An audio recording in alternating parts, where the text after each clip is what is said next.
김철원입니다. 제가 요 맨 앞에 앉아 있는데 이 온풍이 굉장히 잘 나오네요.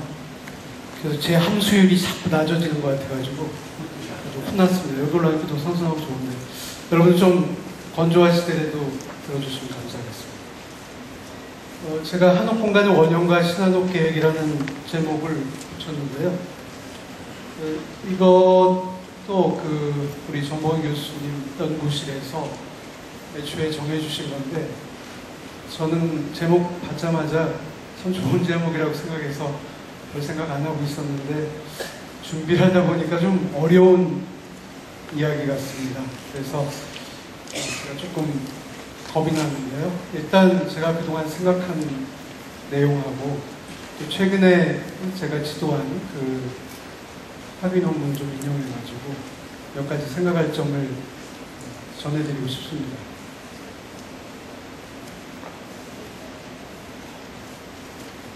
여기서 이제 원형이라는 말을 그냥 어떤 생각으로 저한테 주셨는지 모르겠는데 아주 철학적인 이야기입니다.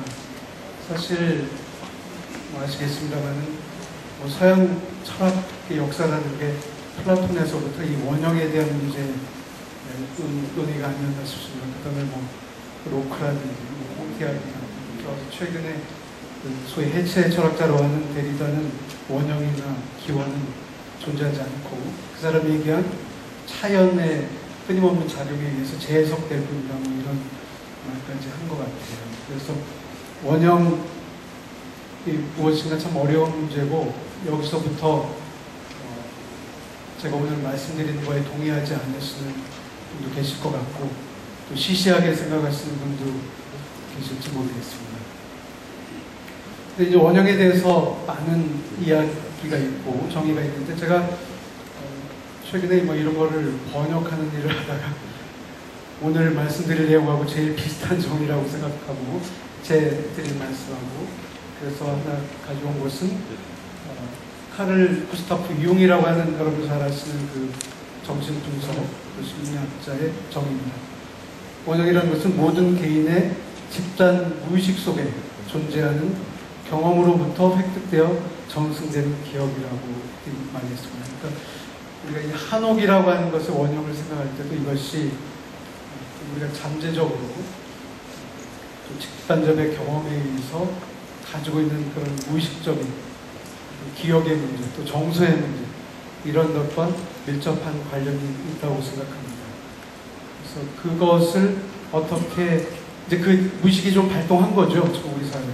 그래서 많은 그 한옥에 대한 선구적인 신영훈 선생님 비롯해서 대선각자들의 그런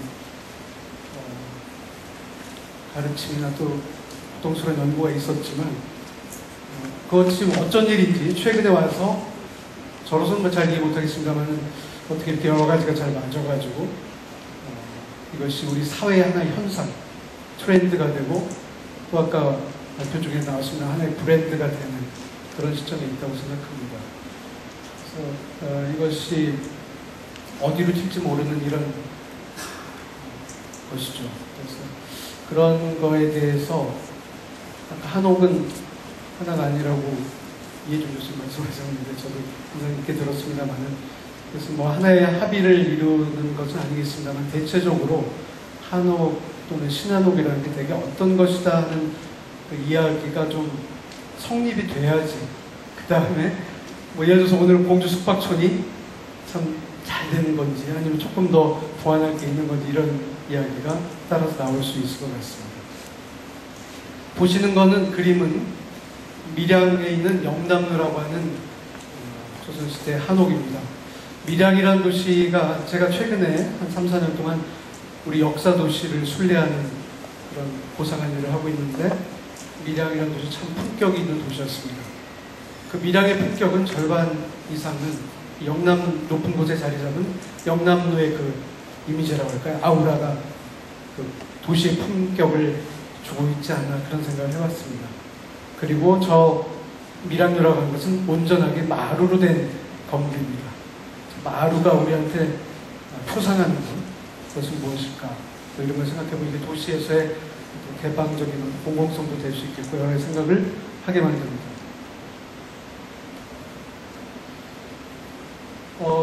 최근에 강경이라고 이 근처에 역사도시가 있습니다. 이 강경은 독특하게도 우리나라의 많은 역사도시들이 행정중심지로 출발했습니다만 강경은 물류가 오가는 상업, 교역의 도시로 시작이 됐습니다. 그런데 거기에 우연하게도 강경역 앞에 대청마루라고 이런 음식점이 있는데 여기에서 우리가 한옥에 대한 사회의 잠재의식이라고 할까요? 어떤 면에서 좀 부채의식일 수도 있고 과거의 기억일 수도 있고 뭐 이런 것을 보게 됐습니다. 그래서 이런 것을 어떻게 잘 끌어내서 한옥은 이런 번영을 가지고 있다. 그리고 그것을 어떻게 혁신을 해서 지금 이야기하고 있는 신한옥의 계획을 해야 되겠는가 이런 생각을 해볼 수 있을 것 같습니다. 이 원형에서 이제 문제는 이미지의 문제로 많이들 얘기를 합니다. 그러니까 이게 도대체 어떤 이미지라는 게 굉장히 저도 어려운 문제이기 때문에 저로서 다 말씀드리기도 어렵고 시간도 안 됩니다만은 그 이미지가 있고 그것이 또 포상하는 게 있습니다. 그 의미, 그것이 이렇게 우리한테 전해주는 그런 소위 표상이 있는 거죠. 아까 마루면 마루가 어떤 것이다. 마루로 인해서 시원하다. 그래서 거기서 가족이 모이고 제사라는 여러 가지 이야기가 전개되면서 마루라는 것은 참 중요한 공간이다. 이런 생각을 할 수가 있겠죠. 그리고 이제 여기 이제 마당이 있습니다.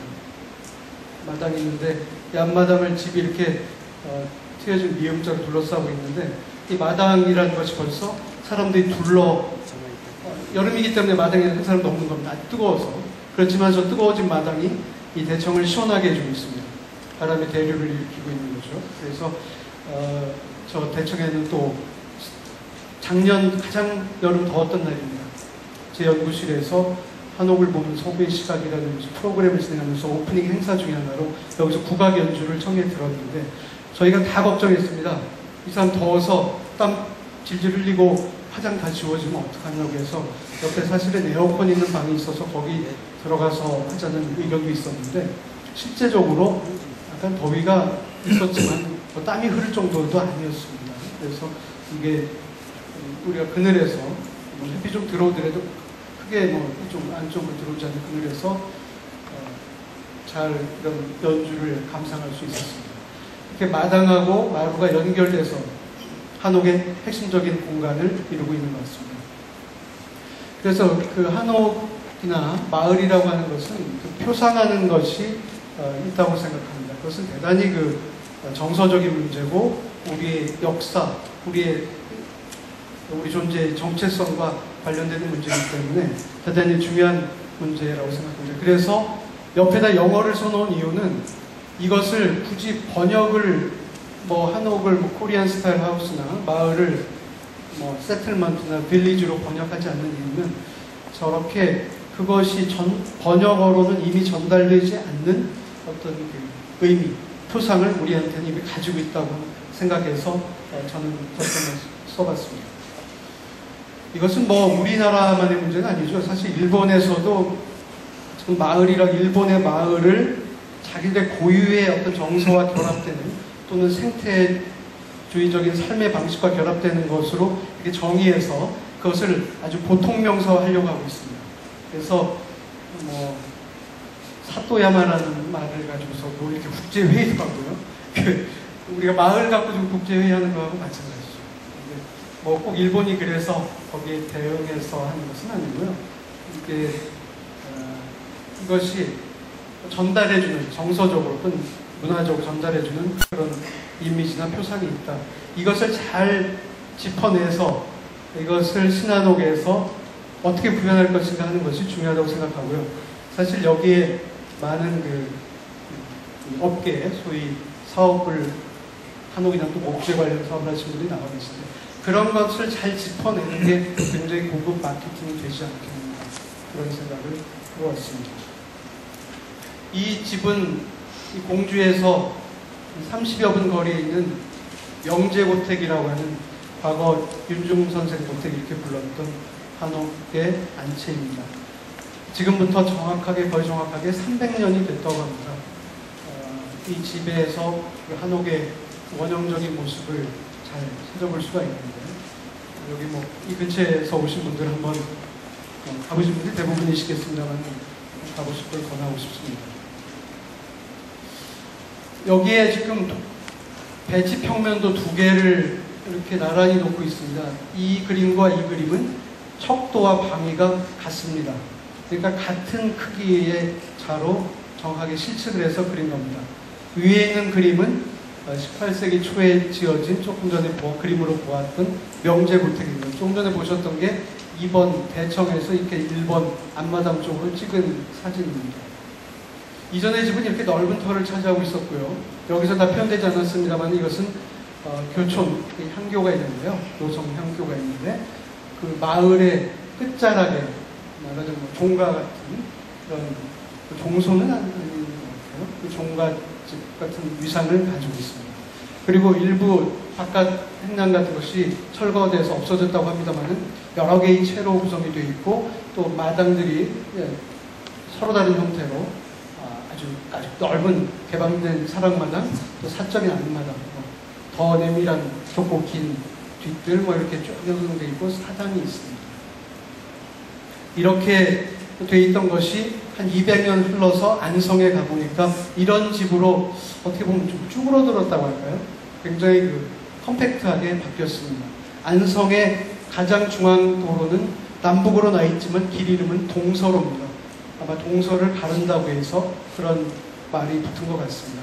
그 길가에 두부마을이라고, 두부마을에서 앞으로 저한테 무료로 밥을 줘야 될 것 같아요. 제가 이거 몇 군데서 소개를 해드렸는데 두부마을이라고 굉장히 음식이 좋습니다. 간접 광고죠, 이런 게. 그래서 여기서 보면 이렇게 몇 개 없어요. 그런데 여기서 남아있는 번호가 1번, 2번, 3번입니다. 9번은 여기에 9번이라고 쓸 수 있겠군요. 그러니까 1번이 안마당인데 그것이 굉장히 작은 형태로 남아있죠. 그리고 대청도 굉장히 작은, 좁혀져 있지만 유지되고 있습니다. 어디 가지 않고요. 행랑채가 이게 원래는 요 사선에서 인식하실 수 있듯이 이 행랑채하고 안채가 나뉘어져 있던 것인데 뒤에 손님을 더 받으려고 붙여서 그 틈새 공간을 만들었습니다. 200년 동안의 한옥에서 살아남았다고 그럴까요? 지속된 것은 몇 개가 있습니다. 그렇지만 많은 것들은 또 규모가 작아졌다든지 사라지게 됐죠. 이렇게 시간에 따라서 또 이것은 농촌의 전형적인 어떤 시종마을, 또 우리 전통적인 마을에 있던 것이고 이것은 안성이라고 하는 그 조선시대부터 여러분들 안성맞춤이라는 말에서 아실 수 있듯이 대단히 그 상업이 흥했던 강경하고 안성을 큰 시장을 꼽을 수 있겠습니다. 근데 그런 상업도시의 동서로라고 하는 중심축의 입구에 있는 집입니다. 그 도시의 맥락, 또 농촌 마을의 맥락, 이 서로 다른 위상, 또 소위 로케이션의 해석에 의해서 집들이 이렇게 바뀌었다고 볼 수도 있겠죠. 그래서 이러한 데서 과연 한옥은 어떻게 이제까지 유지가 되어 왔는가. 이게 20세기 초인데 저 이후에는 한옥이 별로 지어지지 않고 소위 일식주택들, 아주 얇은 석가래, 가루기라고 하나요? 이런 걸 쭉 써가지고 하는 집들이 많이 지어지게 되고 그것이 상업용도로 쓰이게 됩니다. 여기서 그 한옥에서 본질적인 요소들이 무엇인가를 생각을 좀 해볼 수가 있습니다. 그런데 지금 한옥에 대한 논의에서 대체적으로 지배 문제, 특히 오늘 말씀 중에서도 앞에 이해종 교수님 지적이 있으셨습니다만 대체적으로 건물에 대한 관심에 많은 집중이 일어나고 있는 것 같습니다. 그렇지만 한옥의 가치가 집 하나의 경계, 울타리로 정의될 수 있는 것인가는 대단히 의문스러운 것이죠. 이것이 한옥이 가지고 있는 것은 그것이 모둠살이, 모여서 살면서 어떤 갖는 관계의 문제, 또 그런 구조적인 연결, 또 생활 공간의 여러 가지 조직, 이런 것들이 중요하다고 봤을 때 마을이 굉장히 중요한데 지금 보시는 것은 16세기 초에 연안 이씨들이 경북 김천의 구성면이라는 데인데요. 원이 있던 곳에 이런 마을을 만들었습니다. 이 집들을 보면 제각각 제멋대로 놓인 것 같지만 여기에는 아주 명료한 질서가 있습니다. 그리고 그 질서를 한 집도 53채가 있는 것을 제가 대학원에 있을 때 무예건축 연구시간 대학원 학생으로서 참여를 했는데 한 채 예외도 없는 두 가지 사실이 있습니다. 그 사실은 뭐냐면 집에서부터 이 동네 입구, 이쪽 원래는 여기 있었는데 여기로 이제 옮겨졌죠. 이쪽으로 나오는 이 경로, 소위 시퀀스가 예외 없이 동일하다는 겁니다. 집에서 문간을 거쳐서 새길을 거쳐서 안길을 거쳐서 이 정자를 반드시 거치게 되어 있습니다. 방초정이라는 이 정자죠. 사실 여기 안길이 이렇게 있었습니다. 이렇게 큰 길이 이렇게. 그 끝에 이제 종가가 있는 거죠. 여기 불탔습니다. 종가가. 사랑채는 여기 안치고요. 이런 명료한 질서가 있고 집들 하나하나는 그 방들이 놓이는 순서가 다 똑같습니다. 그러니까 소위 사랑방이라고 건너방 같은 사랑방 앞에 마루가 있고 사랑방이 있고 대청이 있고 옷방이 있고 안방이 있고 부엌이 있고 이게 길이 반대편에 있으면 이게 대칭으로 뒤집힙니다. 어느 한 집도 이런 예외가 없습니다. 아주 명료한 논리와 질서를 갖고 있죠. 그렇지만 그것이 구현된 방식은 그 길과 이 집터의 변화에 의해서 제각각입니다. 그래서 이것이 굉장히 자연스럽게 보이는 거죠. 그러니까 이 자연스러움 속에 엄밀한 질서가 있고 이런 것들을 우리가 갖고 있었던 거죠. 이미 16세기 초부터 만들어진 거예요. 그런데 20세기 말까지 근래 근현대에 지어진 우리 소위 한옥과 같은 단독주택으로 지어진 거의 모든 주택단지들에는 이런 질서를 갖고 있지 못합니다. 있다면 경제적으로 필지를 격자형으로 밀도를 높이는 그런 것이죠. 도로율을 낮춘다면서. 그래서 심지어 아주 유명한 건축가들이 혹시 여기에서 설계하신 건축가 계신지 모르겠지만 만드신 일산 단독주택단지 정발산이라는 것을 둘러싸고 있는데 길게 말씀드리기 어렵습니다만은 글에 갖다 써놨지만 이것은 사실 옆에 있는 아파트 단지의 그런 길의 체계를 그대로 반영하고 있습니다. 그러다 보니까 여기에 가면 인간은 한 분도 안 보이시고 개나 그냥 갖고 왔다 갔다 하고 텅 비어 있습니다. 그리고 길하고 집이 만나는 방식은 참 생각이 없어 보이기까지 합니다. 이 집이 가진 가치가 굉장히 감소될 것 같은 그런 생각이 듭니다. 그래서 이런 것은 제가 있는 대전에 있는 학교에서 내려다보이는 단독주택 단지나 아주 유명한 건축가들이 참여하신 데나 사실 문법적으로 할 수 있습니다. 그래서 이런 문제에 우리가 좀 더 앞으로 관심을 가져야 되지 않겠나. 오늘 공주 숙박촌을 보고도 사실 이제 그런 데에 대한 우려랄까요? 좀 어떻게 될 건가 하는 관심이 생기게 됐던 게 사실입니다. 근데 이제 이런 논리를 가지고 있는 데선 이렇게 동네 분들이 모여서 자연스럽게 만나게 되죠. 동네를 오가려면 여기를 거치지 않을 방법이 없습니다. 그렇지 않으면 뒤가 구리거나 그렇게 돌아서 숨어 다니는 사람은 있겠지만 당당한 사람들은 전부 다 만나게 돼 있습니다. 그래서 여기 올라가서 이게 연출된 게 아닙니다. 자연스럽게 한 20년 전에 이런 모습을 가지고 있었던 거죠. 그래서 앞으로 조금 빨리 말씀드려야 되겠네요. 시간 10분 정도 남은 것 같습니다. 그래서 이제 우리가 이렇게 집을 만들고 그 한옥을 가지고서 삼터를 만드는 데 있어서는 사업가라든지 여기 계신 분들의 대부분 또 건축가, 전문가, 시공자 이런 분들과 함께 일반인들이 또는 소위 사회가 그 한옥에 대해서 요구하고 있는 것이 무엇이냐 이것을 파악할 필요가 있다고 생각합니다.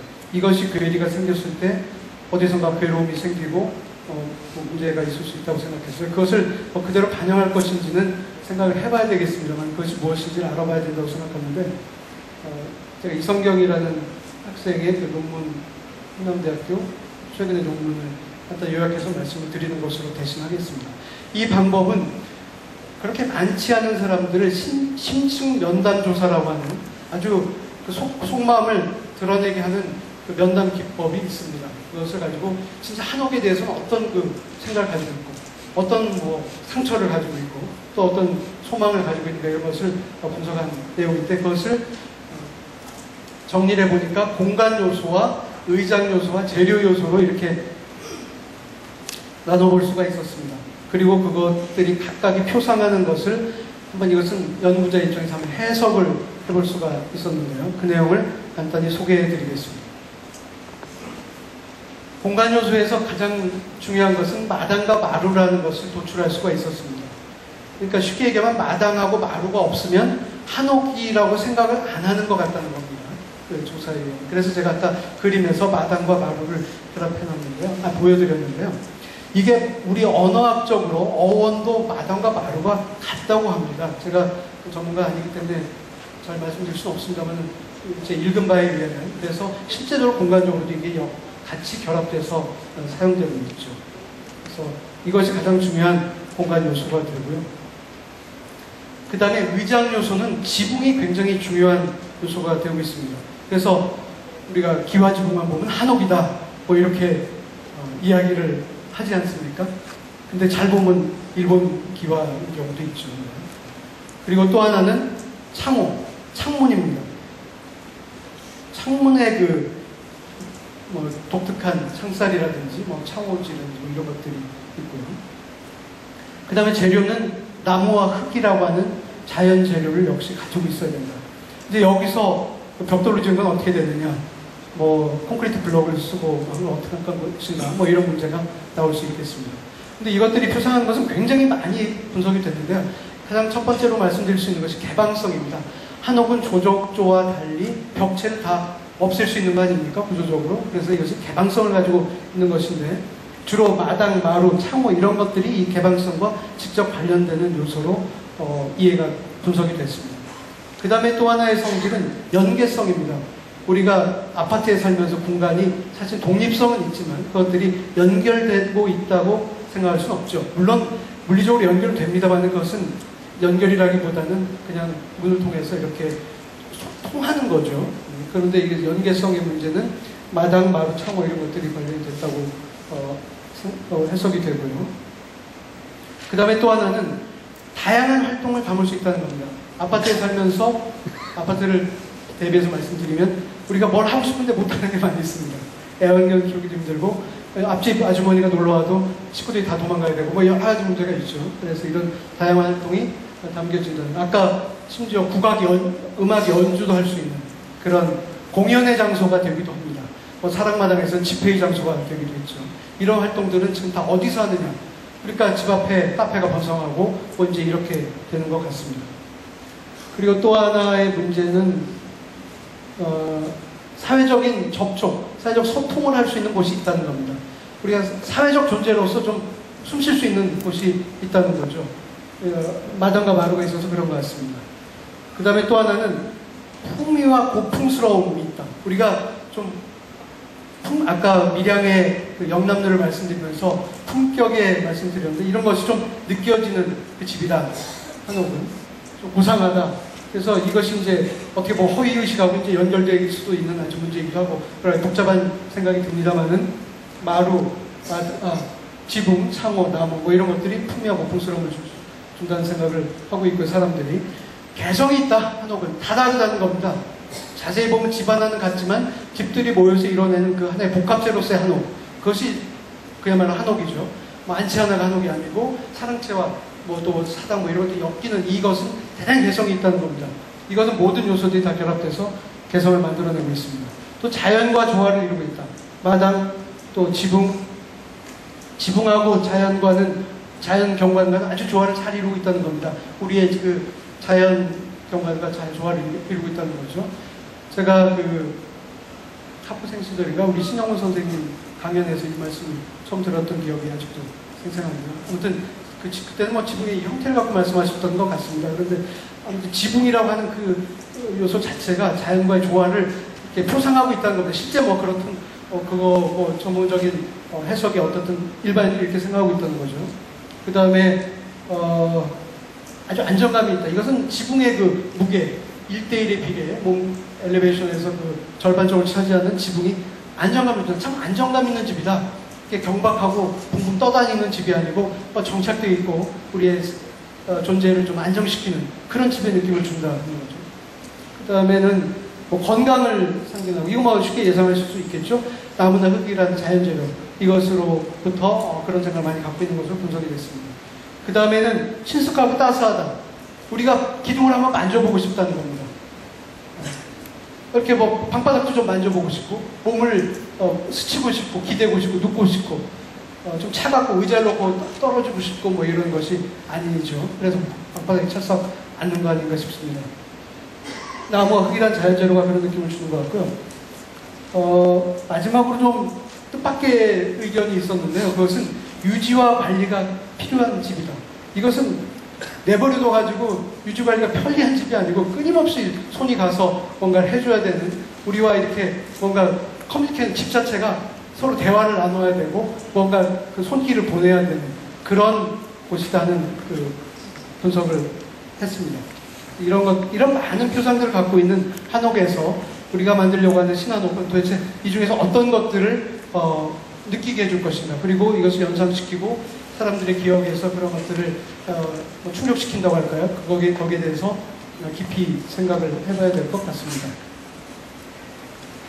유지관리 문제는 뭐 마당, 지붕, 창호, 흙 이런 것들이, 창호 뭐 유명하지 않습니까? 문화재 가보면 전부 구멍 뚫려 있죠. 그래서 마지막으로 정리해서 말씀을 드리고 싶은 것은, 지금 결국은 신한옥이라고 하는 그것의 계획을 어떻게 할 것인가 하는 건데, 네 가지로 그 과제라고 할까요? 전제가 있지 않는가 하는 생각을 해봤습니다. 첫째는 한옥의 정체성, 이거 한옥이라고 하는 느낌 줘야 되고요. 그것이 마을의 어떤 독자적인, 야, 이 마을 참 어디서 늘 보던 마을이 아니고 재밌게 뭔가 논리를 갖고 있는 마을이다, 뭐 이런 독자성을 갖추고 있어야지 한옥이 아닌가. 그냥 섬처럼 이렇게 고립돼서 외롭게 있는 집들을 우리가 진정한 한옥이라고 부르면서 없지 않을까 하는 생각을 해봅니다. 그러기 위해서는, 한옥의 정체성을 살리기 위해서는 공간을 재정의할 필요가 있다고 생각합니다.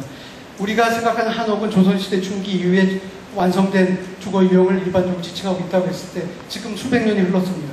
지금 인터넷 사용하고 사무 방식도 달라지고 삶의 패턴이 상당히 바뀌었죠. 본질적인 것은 그대로 있다고 하더라도 이런 데서 공간을 그대로 유지하겠다는 생각 자체가 이것을 어렵게 만들지 않겠는가, 재정의해야 되고 설계를 혁신할 필요가 있다는 생각이 듭니다.